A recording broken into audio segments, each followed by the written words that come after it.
नमस्कार सांगलीकर. स्वस्तात फ्लॅट घ्यायचा म्हणून निमिनाथ ग्राउंडवर असलेल्या क्रीडाई महोत्सवमध्ये आज शिरलो. आज शिरल्या बघितलं तर कारंजा दिसल्या आणि कारंजा समोर खेळत असलेली बारकी बारकी पोरं दिसली. कुठनं घुसायचं म्हणून डाव्या हाताला बघितलं तर एक रोड दिसला. म्हटलं तिथनं चालत जाऊया आपण.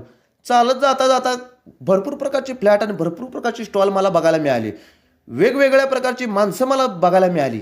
आणि सांगतो चालत जात असताना विचार पण यायला लागले, अरे घर कुठने घेऊ, स्वस्तात पाहिजे. पण मला काही मिळेनाच. म्हणताना आणि पुढं जायला लागलो. मग शेवटी मला वैताग आला हो. म्हटलं जरा पाणी प्यावं, पण राहू दे म्हटलं, फ्लॅट घेतल्याशिवाय पाणी प्यायचं नाही अजिबात. तरी पण मी पुढं चालत राहिलो. म्हटलं आता लोन तर करायचं आहे, पण लोन नंतर करू, पहिला फ्लॅट बघू स्वस्तात. चालत जात असताना मला परत तिथं कमोड दिसलं. म्हटलं जरा बसूया. आईला काय हवं म्हणून दमलो आणि अचानक एक बोर्ड दिसला, आमच्या इतकं स्वस्त कुठेच नाही. बघितलं काय, सांगली प्रॉपर्टी. आईला ह्यांना भेट दिल्यावर 100% मला फ्लॅट मिळणार म्हणून